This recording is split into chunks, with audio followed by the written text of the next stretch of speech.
halkan insha Allah taala waxaan ka gali doonaa casharkeenii labaad casharkii hore waxaan kaga soo sheekaynay direct iyo indirect speech ayaan ka soo hadalnay maxaa direct speech la yiraahdaa maxaa indirect speech la yiraahdaa maanta insha Allah taala casharkeenan labaad waxaan ka bilaabaynaa changes necessary isbeddelada lama huraanka u ah isbeddelada lagama maarmaanka u ah maxay lagama maarmaan u yihiin in reported speech or indirect speech hadalkii la soo wariyay ay lama huraan u yihiin waa lagama maarmaan waa very important in aan fahanno kuwaas sidaas daraadeed wuxuu leeyahay look at the following sentences bal waxaad eegtaa weerahan soo socda Ahmed said Ahmed waxa uu sheegay I like him war anigu waan jeclahay isaga warkaas meesha ku qorani wuxuu ku qoran yahay simple present ayuu ku qoran yahay warkaasi I like him she likes him so maaragtid simple present buu ku qoran yahay waxaan ka hadlaynaana waa tense necessary waa changeska lama huraanka ah ee ku dhacaya maxay warkan la soo warinayo warkan la soo wariyay ama hadalkan la wariyay isbeddelada ku dhacaya Ahmed said Ahmed wuxuu yiri I like him anigu waa aan jeclahay isaga sidaas daraadeed marka aynu warkaas waxaynu u naqaanaa direct speech baynu u naqaanaa warka noocaas waxaynu u naqaanaa direct baynu u naqaanaa second warka labaad marka aynu waxaan leenahay Ahmed said Ahmed waxa uu sheegay that he liked him inuu isagu jeclaa isaga isagu ninkaas inuu jeclaa oo aad u jeclaa ayuu sheegay oo cadeeyay sidaas daraadeed warka noocan dambana waxa loo yaqaanaa indirect speech ba loo yaqaanaa note waxaad ogaataa while the direct speech is enclosed marka lagu xiro hadalka tooska loo yiri with the emphatic commas kolmahan marka lagu xiro kolmaha kan marka lagu xiro hadalka noocaas ah marka kolmahaas lagu xiro ama emphatic commas kaas lagu xiro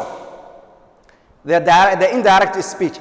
speech is not warka male also sidoo kale there is no comma ma jirayso hakad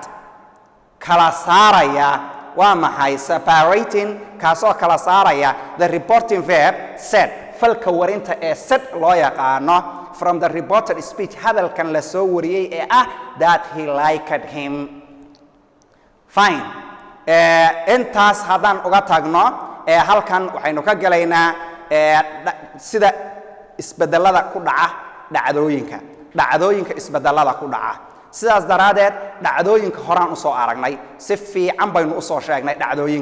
dhacdooyinka si fiican ayaynu u soo sheegnay marka waa isbeddelada ku dhici karaya dhacdooyinka sidaas daraadeed waxaa la rabaa arday in isbeddeladan muhiimka ah aad goos dambeedka ku qabato si fiican u weelayso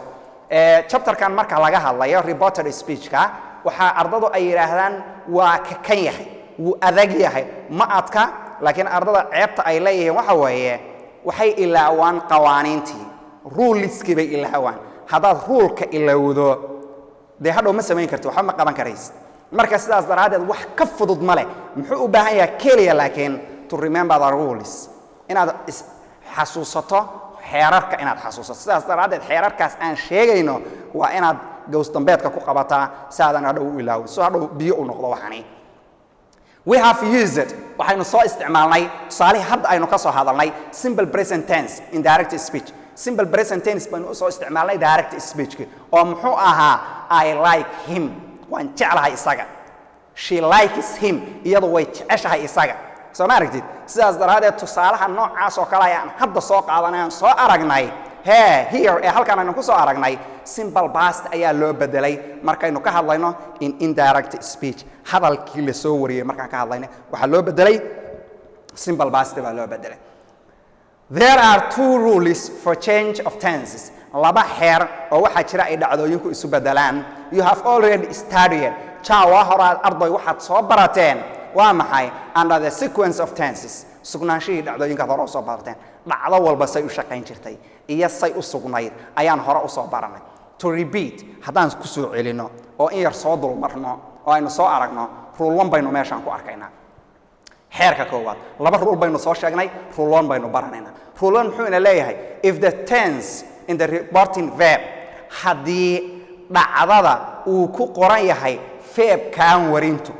feebka warintuna waa maxay waa say feebkan warintu marar badan baan ka soo hadalnay waa say reporting verbka haddii lagu yidhahdo falka warinta sheeg maxaan idhi horay casharkeennii koowaad ayaynu ku soo aragnay in la yidhaahdo reporting verb in say la yidhaahdo haddii marka ereyga say ee reporting verbka ah uu ku qoran yahay simple past hadduu ku qoran yahay the reported speech warka la soo wariyey dhacdada lagu qorayo the tense dhacdada in the reported speech ee lagu qorayo warkan la soo wariyey will be as follows wuxuu noqon doonaa sidaan soo socota sidaan soo socota meesha idinka muuqata ayuu noqon doonaa sidaas daraadeed dhacdo walba maxaa loo baahan yahay in aad sidaa u weelayso kow maxayna leedahay meel allaaliya meeshaan simple present ku aragna waxaynu u bedelaynaa simple past baynu u bedelaynaa sidaan tusaalaha haddeer ku soo aragnay maxay ahayd he said ama Umar said Umar wuxuu sheegay I like him anigu waan jeclahay isaga I like she likes waxaynu waa simple present hadday tahay maxaa la yidhi liked baa la yidhi ayaan knows him well knows bay ahayd soo ma aha sidaas daraadeed maxaa laga dhigay knew ayaa laga dhigay fine marka sidaas daraadeed meel kasta oo aan simple present ku aragno waxaynu u bedelaynaa simple past ayaynu u bedelaynaa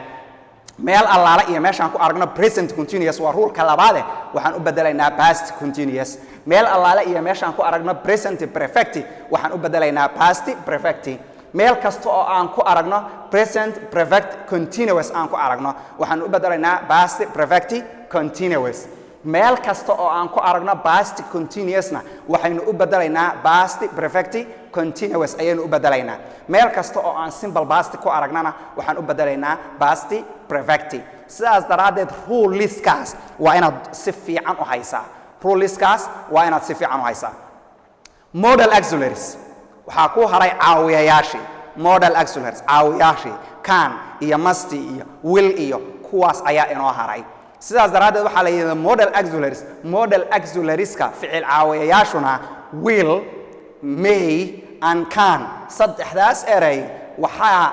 ay noqon doonaan sidan soo socota arbut waxaa laga dhigayaa in their past form habkoodii fogaa baa la dhigaya waa la fogeynaya meeshii can ahayd could baa laga dhigayaa meeshii may ahayd might baa laga dhigayaa meeshii will ahayd would baa laga dhigayaa marka warka la soo wariyey iyaga noocaasaan ka dhigaynaa waxaa kaloo xusid mudan in aan caddayno iyagana past perfect hadduu warku ku qoran yahay markaynu indirectga ka hadlayno isla past perfectigi buu ahaanayaa sidaasuu ahaanayaa isla past perfectigiisi ayuu ahaanayaa aynu fiirino haddaba tusaalayaashan aynu fiirino ayaan said ayaan waxay sheegtay I like him war anigu waan jeclahay isaga ayaan said ayaan waxa ay sheegtay that she liked him inay isaga jeclayd the teacher said baruhu wuxuu yidhi the sun is a star qoraxdu waa xidig ayuu yidhi sidaas daraadeed warka noocan oo kale ah markii uu sidan yahay waxaynu nidhi mar kasta oo reporting verbka laga dhigo baasti dhacdooyinka hadhow marka la warinayo walalkan warintu waxay noqonayaan sidan soo socota say isu bedelayaan baa sheegnay meeshaan simple present ku aragno simple past baan ka dhigaynaa meeshaan present ku aragno continuous past continuous baan ka dhigaynaa meeshaan present perfect ku aragno waxaan ka dhigaynaa past perfect baan ka dhigaynaa meeshaan present perfect continuous ku aragno waxaan ka dhigaynaa past perfect continuous and so on saasay u soconayeen soo maaha sidaas daraadeed warka noocaan ah marka uu jiro waxaa laga reebayaa oo iyagu aan isbedelayn waxyaalaha universalka waxyaalaha xaqiiqda ah ee kawniga ah ayaa laga reebayaa sidaas darteed qoraxdu in ay meero xidiga tahay laba isweydiin mayso sidaas daraadeed iyada bedelmayna tabteedaan u daynaynaa maxaan leenahay the teacher said baruhu waxa uu sheegay that the sun is a star in ay qoraxdu tahay xidig qoraxdu inay xidig tahay ayuu baruhu cadeeyay that he said waxa uu yidhi I'm going tomorrow berri baan tegayaa I'm going tomorrow berri baan tegayaa sidaas daraadeed maxaan leenahay he said waxa uu sheegay that he was going the next day inuu isagu tegayay maalintii ku xigtay maalintii soo socotay ee maalintaa ku xigtay inuu tegayay ayuu cadeeyay warkaasna waxaynu niri waa indirect speech ayaynu niri fine qodobka labaad waa isbedelka ku dhaca falkaabayaasha tilmaama waqtiga iyo goobta falkaabayaasha tilmaama waqtiga iyo goobta isbedelada ku dhacaya ayaanu arkaynaa haddaba wuxuu leeyahay the following adverbs falkaabayaashan soo socda falkaabayaashu waa kuwee waa falkaabayaashii ahaa goobta kuwii tilmaamayay iyo kuwii waqtiga tilmaamayay isbedelada ku dhacaya iyagana waa very important inaynu xasuusano aad bay lagama maarmaan u tahay fine sidaas daraadeed wuxuu leeyahay waxaan isticmaalaynaa falkaabayaasha isticmaalaya dhowaanshaha inoo dhow ashyaada inoo dhow sida miiska kan sabuurada tan anitis iyo lamida kuwa inoo dhow waxaynu u isticmaalaynaa falkaabayaal tilmaamaya fogaansho ayaynu isticmaalaynaa falkaabayaasha tilmaamaya fogaansho halkaanay ahayd waxaan leenahay halkaas maantay ahayd maxaan leenahay shalay ama maalintaas ayaynu leenahay soo maaha sidaas daraadeed kuwan ayaa waxaa la rabaa inaad si fiican u fiirsaan meeshaan here ku aragno there baan ka dhigaynaa this meeshaan ku aragno that baan ka dhigaynaa this meeshaan ku aragno those baan ka dhigaynaa now meeshaan ku aragno then baan ka dhigaynaa fine yesterday meeshaan ku aragno the day before baan ka dhigaynaa tomorrow meeshaan ku aragno waxaan ka dhigaynaa the next day or the following day maalintaa maalintii ku xigtay tonight meeshaan ku aragno that night baan ka dhigaynaa last night meeshaan ku aragno the previous night baan ka dhigaynaa next week meeshaan ku aragnona waxaan ka dhigaynaa the following week agoona waxaan arkaynaa inay tahay before sidaas daraadeed waxaan u warinaynaa falalkaas waa maxay falkaabayaashaas ama ha tilmaamaan waqti ama goob ha tilmaamaane maxaan u bedelaynaa falkaabayaasha tilmaama fogaanshaha awal kuwani dhowaanshay tilmaamayeen haddana maanta waa maxay kuwani maxay tilmaamayaan fogaansho ayaan ka dhigaynaa kuwa tilmaamaya